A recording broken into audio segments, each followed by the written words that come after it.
అందరికీ నమస్తే. నేను మీ రాధి. Welcome to Sri Arshanidhi. జగన్నాథస్వామి రథయాత్ర మహోత్సవంలోని భాగంగా సున్నాబేస జరిగిన తర్వాత నిన్నటి రోజున అధర్పణ కూడా జరిగింది. ఇక ఈ రోజున జరిగేటటువంటి విశేషం, అలాగే రథయాత్రలోని చిట్ట చివరి ఘట్టం నీలాద్రి బిజే.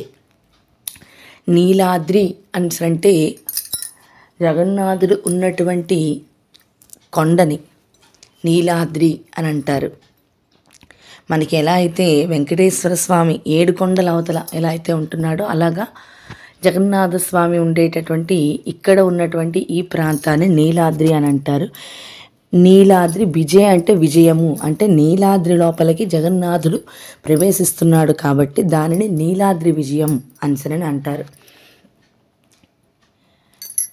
నీలాద్రి విజయం అంటే స్వామి మారురథయాత్ర తర్వాత ఈ సున్నాబేస ఇవన్నీ జరిగిన తర్వాత తన నిజ గర్భాలయంలోనికి ప్రవేశం పొందడం. జగన్నాథుడు ఆషాఢమాసంలోని ప్రకాశవంతమైన ఆషాఢ శుక్ల విధియ నాడు రథయాత్రలోని రథోత్సవంలోని బయలుదేరి గుండీచా మందిరానికి వెళతాడు.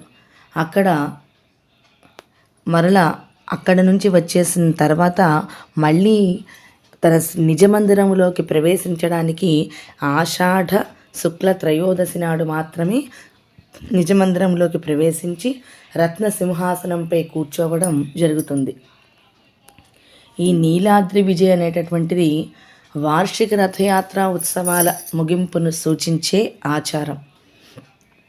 సాయంత్రం దేవునికి మామూలుగా సంధ్యాదీపము, ధూపము, పూజ ఇవన్నీ జరిగిపోయిన తర్వాత అన్నీ షోడశోపచార పూజలు, మిగిలిన ఆచారాలు ఇవన్నీ జరిగిపోయిన తర్వాత దేవతలందరూ కూడా, అంటే జగన్నాథుడు, బలభద్రుడు, సుభద్ర వారి వారి రథాల నుండి బయటకు వచ్చి నిజ మందిరంలోనికి ప్రవేశిస్తారు. ఆ తర్వాత వీళ్ళందరూ కూడా ఈ పండాలు అంటారు, వాళ్ళందరూ కూడా ఒకదాని తర్వాత ఒకళ్ళని వరుసగా బలభద్రుడు, సుభద్ర తర్వాత జగన్నాథ స్వామిని ఆ సింహద్వారంలోని ఉన్నటువంటి శ్రీమందిరంలోనికి తీసుకుని వెళతారు. మొట్టమొదటగా మదనమోహనుడు మరియు రామకృష్ణుడు విగ్రహాలు, వీటిని మనం ఉత్సవ విగ్రహాలుగా చెప్పుకుంటాము. ఎందుకంటే స్వామి యొక్క పెద్ద దారు విగ్రహాలని రథయాత్రకి బయటకు తీసుకుని వస్తారు.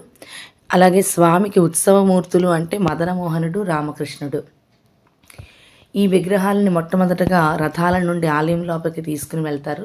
తర్వాత సుదర్శనుడు, సుభద్ర, ఇక శ్రీ బలభద్రుడిని ఆలయం లోపలికి తీసుకుని వెళతారు. శ్రీ జగన్నాథుడు ఆ నిజమందిరంలోకి చిట్ట చివరిగా ప్రవేశిస్తాడు. జగన్నాథ భగవానుడు తన యొక్క నందిఘోష రథం నుండి దిగి సింహద్వారం వైపు వెళ్తాడు. అయితే ఇక్కడ ఒక గమ్మత్తు జరుగుతుంది. అంటే మనం ప్రతిదీ కూడా జగన్నాథుడి నుంచి, జగన్నాథ సంస్కృతి మనకి నేర్పుతుంది, జగన్నాథుడే మనకి నేర్పుతాడు అని నేను ముందు నుంచి చెప్తున్నాను. ఏంటి అంటే ఇక్కడ లక్ష్మీదేవి, సాక్షాత్ శ్రీ లక్ష్మీదేవి, ఆవిడ తలుచుకుంటే ఏదైనా చేయగలదు. కానీ ఆవిడ ఎంతటి మర్యాదనిచ్చిందో గమనించండి. మొట్టమొదట తన ఆడపడుచు లోపలికి వస్తూ ఉంటే ఊరుకుంటుంది, ఏమీ అనదు, ఆడపడుచు కదా అనిసని. తర్వాత బావగారు వచ్చారు బలభద్రుడు, మర్యాదగా చక్కగా బలభద్రుడికి ఆహ్వానం పలుకుతుంది. ఆ తర్వాత జగన్నాథుడు వచ్చారు. ఎవరికైనా సరే భర్త అనిసరంటే కొంచెం ప్రేమ వలన ఒక రకమైన హక్కు వస్తుంది కదా. ఆనాడు తను గుండీచా మందిరానికి వెళితే స్వామి ఏమో రాకుండా ఎవరి చేతనో ఒక ఆజ్ఞామాలని పంపిస్తాడు. అంతేకాని స్వామి బయటకు వచ్చి లక్ష్మీదేవిని చూడలేడు. అందుకని ఆ కోపంతో ఈ జగన్నాథుడు ఎప్పుడు లోపలికి వస్తాడా అనుకుని అలా చూస్తూ ఉంటుంది, ఒక కన్ను వేసి ఉంచుతుంది. సరే వస్తున్నాడు జగన్నాథుడు అనుకుంటుంది. అతని సింహద్వారం నుంచి ఆలయం లోపలికి ప్రవేశిస్తాడు. ప్రవేశిస్తుంటే మొట్టమొదటగా జయ విజయులు ద్వారపాలకులుగా ఉంటారు. ఆ తలుపు దగ్గరికి వచ్చేసరికి ఈ పరిచారకులకి తలుపులు వేసేయమని చెప్తుంది. వెంటనే ఆ పరిచారకులు తలుపులు వేసేస్తారు. ఆ జగన్నాథుని యొక్క ఆ సింహద్వారం ముందు ఆ జయ విజయుల ద్వారాలు మూసివేసేస్తారు. ఇక జగన్నాథ స్వామి ఆ శ్రీమందిరం యొక్క బయటనే ఉండిపోతాడు. ఎందుకు అంటే హీరా పంచమి నాడు లక్ష్మీదేవికి చేసినటువంటి అవమానం వలన లక్ష్మీదేవి ఇప్పుడు తన కోపాన్ని చూపిస్తోంది. ఇప్పుడు కదా వచ్చాడు ఇంటికి. ఎప్పుడైనా సరే మనం ఆడవాళ్ళం అనుకుంటాం కదా, ఇంటికి రాని మీ పని ఉంటుందని అంటారు కదా. సో అలాగా లక్ష్మీదేవి అనుకుంటుంది, ఇప్పుడు వచ్చారే, ఇప్పుడు చెప్తాను మీ పని అన్నట్లుగా తలుపులు వేసేస్తుంది. తన కోపాన్ని అంతటినీ చూపిస్తుంది. అసలు ఇది ఇంత కోపం కలగడానికి కారణం ఏమిటి అంటే దీని వెనకాల ఇంకా ఒక పెద్ద స్టోరీ ఉంది. అది ఏమిటి అంటే శ్రీకృష్ణునితోటి రుక్మిణికి వివాహం జరిగింది కదా, ఆ ఘట్టం నుంచి రావాలి. నిర్జల ఏకాదశి, జ్యేష్ఠ శుక్ల ఏకాదశి, నిర్జల ఏకాదశి నాడు జగన్నాథస్వామి మందిరంలోని రుక్మిణీదేవికి వివాహం క్రతువును చేస్తారు. రుక్మిణి కళ్యాణం చేస్తారు. అది జ్యేష్ఠ పౌర్ణిమ నాడు స్నాన పూర్ణిమ జరుగుతుంది. దాని ముందు జ్యేష్ఠ ఏకాదశి నాడు ఈ రుక్మిణి వివాహం జరుగుతుంది. జగన్నాథుని యొక్క ఉత్సవమూర్తి అయినటువంటి మదనమోహనుడితోటి లక్ష్మీదేవి యొక్క ఉత్సవమూర్తి అయిన రుక్మిణీదేవికి వివాహం జరిపిస్తారు. ఈ వివాహము మనకందరికీ కూడా రుక్మిణి వివాహం తెలిసిందే. విదర్భ యువరాణి రుక్మిణి కృష్ణుని వివాహం చేసుకోవాలనుకుంటుంది. కానీ తన యొక్క అన్నగారైనటువంటి రుక్మి ఆ వివాహానికి అడ్డుపడుతూ ఉంటాడు. కాబట్టి ఈ కృష్ణుడు ఆ రుక్మిణి కృష్ణుడితోటి పారిపోయి వివాహం చేసుకోవాలని నిర్ణయం చేసుకుంటుంది కదా. ఆ నిర్ణయం భాగంగా ఇక్కడ ఉన్నటువంటి రుక్మిణీదేవి ఇక్కడ జగన్నాథ స్వామి ఆలయంలో ఉన్నటువంటి క్షేత్రపాలకురాలైన విమలాదేవి ఆలయానికి వచ్చి పూజ చేస్తూ ఉంటే అక్కడ ఈ మదనమోహనుడు వచ్చి ఆ రుక్మిణీదేవిని తీసుకుని పారిపోయి ఆ జ్యేష్ఠ శుక్ల ఏకాదశి రోజున వివాహం చేసుకుంటాడు రుక్మిణీదేవిని. రుక్మిణీదేవిని లక్ష్మీదేవి అవతారంగా కూడా భావిస్తాము. ఆ జగన్నాథుని ప్రతినిధి అయినటువంటి మదనమోహనుడికి రుక్మిణీదేవి, లక్ష్మీదేవి యొక్క ప్రతినిధి అయినటువంటి రుక్మిణీదేవికి వివాహం జరుగుతుంది. ఆ జరిగిన తర్వాత వెంటనే ఇక ఏకాదశికి పున్నమికి ఎన్ని రోజులు ఉందండి? 4 రోజులే కదా. ఆ 4 రోజులు జరిగిన తర్వాత ఆ జ్యేష్ఠ పౌర్ణమి నాడు జగన్నాథస్వామికి ఆ స్నానం జరిపిస్తారు. స్నానాభిషేకం జరుగుతుంది.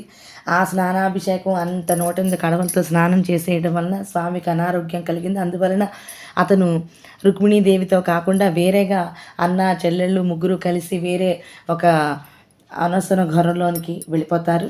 వేరే రూమ్లో ఉంటారు. కాబట్టి ఇంకా అసలు లక్ష్మీదేవితో ఎక్కడ కలిసారు? కలవలేదు. పోనీ ఇంత జరిగిన తర్వాత మళ్ళీ ఆషాఢ శుక్ల పాడ్యమి నాడు నవయవ్వన రూపంతో బయటికి వచ్చారు. బయటికి వచ్చినప్పుడైనా పోనీ లక్ష్మీదేవితో కలిసి ఏ శిఖరికైనా వెళ్ళారా? అది కూడా లేదు. వెంటనే దాని అన్నా చెల్లెల్ని తీసుకుని చక్కగా రథోత్సవం చేసుకుని గుండీచా మందిరానికి వెళ్ళిపోయాడు స్వామి. మనకైనా సరే ఏం జరుగుతుంది? పెళ్ళైన తర్వాత భార్యాభర్తలు ఒక హనీమూన్కో ఒక తిరగడానికో వెళ్తారు. కానీ ఇలాగా అన్నయ్యని చెల్లెల్ని పట్టుకుని ఎక్కడ వెళ్తున్నారు? వెళ్ళట్లేదు కదా. కాబట్టి ఆటోమేటిక్గా భార్య కోపం వస్తుంది కదా, చాలా కోపం వస్తుంది. మనకే ఇలా చేస్తే మనం ఎంత కోపపడతాం. అలాగే లక్ష్మీదేవికి కూడా చాలా కోపం వస్తుంది అనమాట. ఇది మెయిన్ కారణం, ప్రధానమైనటువంటి కారణం ఇదే. ఆ తర్వాత పోనీ దానికి తగ్గట్లుగా పోనీ లక్ష్మీదేవి వెళ్ళినప్పుడైనా ఆ గుండీచా మందిరానికి లక్ష్మీదేవి వెళ్ళినప్పుడు జగన్నాథ స్వామి ఏమైనా వచ్చి పలకరించాడంటే అది లేదు. ఎవరో పురోహితుల చేత ఒక ఆజ్ఞామాలను పంపించేస్తాడు. నేను వస్తున్నానులే అనుకుని ఒక కబురు పంపించేస్తాడు అంతే.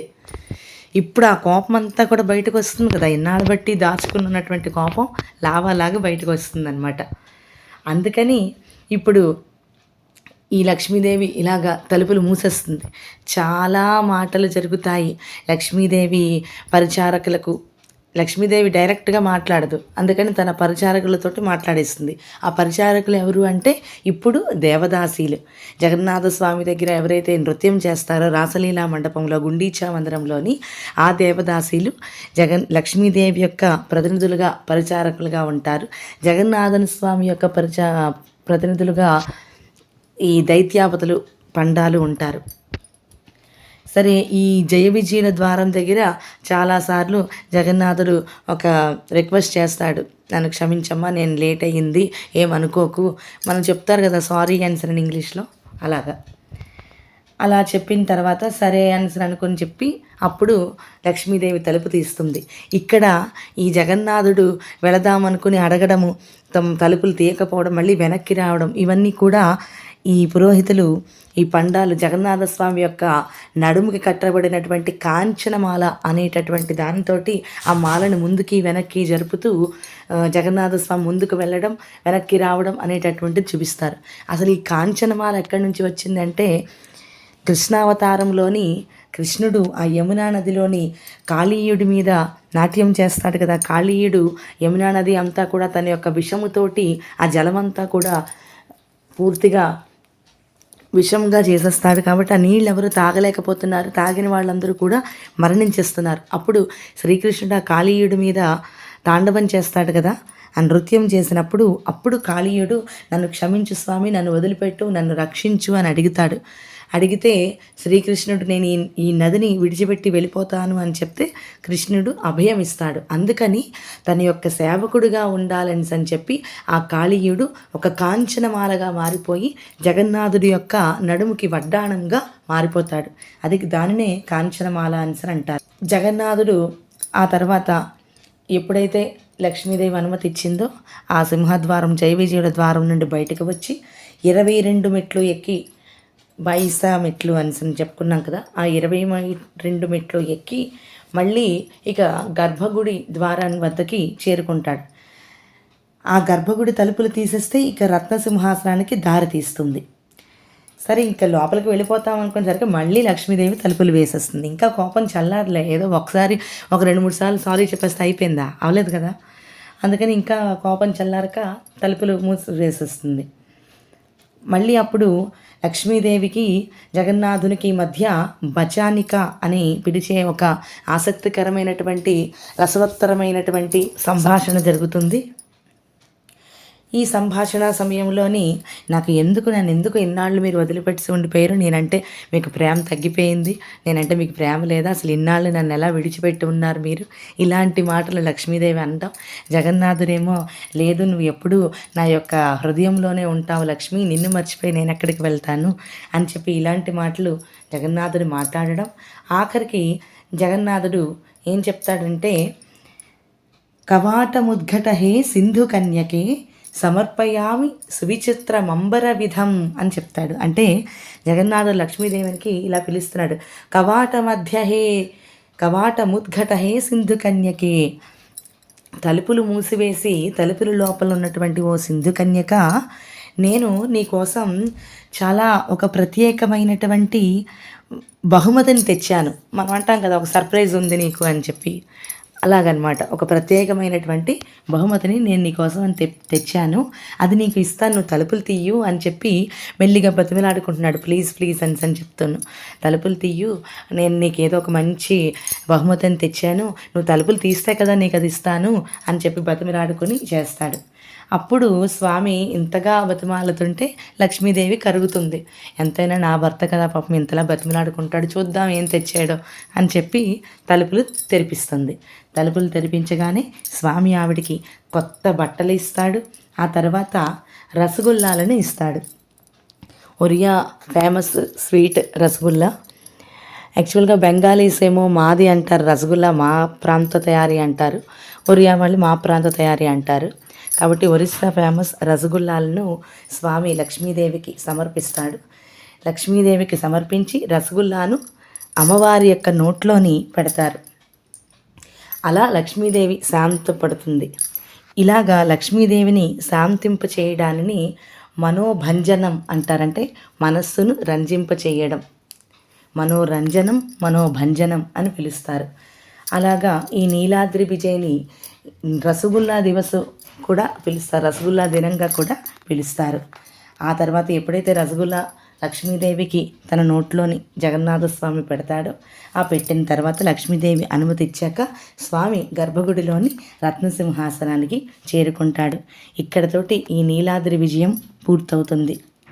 ఈ విధంగా స్వామి లోకానికి అందరికీ చెప్తున్నాడు ఏమిటంటే, అప్పటి నుంచే చెప్తున్నాడు, ముందు భార్యలను ప్రసన్నం చేసుకోండి, వాళ్ళని కష్టపెట్టకండి. భర్త భార్యతో ఎంత సఖ్యంగా ఉంటే అంత దాంపత్యం అంత ఆనందంగా వెళ్తుంది, అంతే కదా. మనకి జగన్నాథ స్వామి చెప్తున్నాడు, భార్యలకి ప్లీజ్ అని ఒక రిక్వెస్ట్ చేసుకుని ఉండండి, భార్యలను విడిచిపెట్టి వెళ్ళకండి అని చెప్పి. అలాగే ఆడవాళ్ళు, స్త్రీలు, భార్యలుగా ఉన్నవాళ్ళు కూడా నేర్చుకోవాల్సింది ఏంటంటే భర్తల్ని ఎక్కువ కష్టపెట్టకూడదు. వాళ్ళు క్షమించండి, లేకపోతే వాళ్ళు రిక్వెస్ట్ చేస్తే కాస్త వెంటనే కరిగిపోండి అన్నటువంటిది కూడా ఈ జగన్నాథ స్వామి మనకి చెప్తున్నాడు.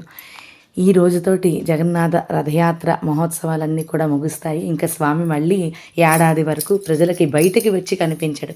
ప్రజల దర్శనార్థం గర్భగుడిలోని మనం వెళ్ళి దేవుడి దర్శనం చేసుకోవచ్చు, కానీ మళ్ళీ స్వామి బయటకు వచ్చేది అందరు పురజనులందరినీ కూడా కలిసేటటువంటిది మళ్ళీ రథయాత్రకే.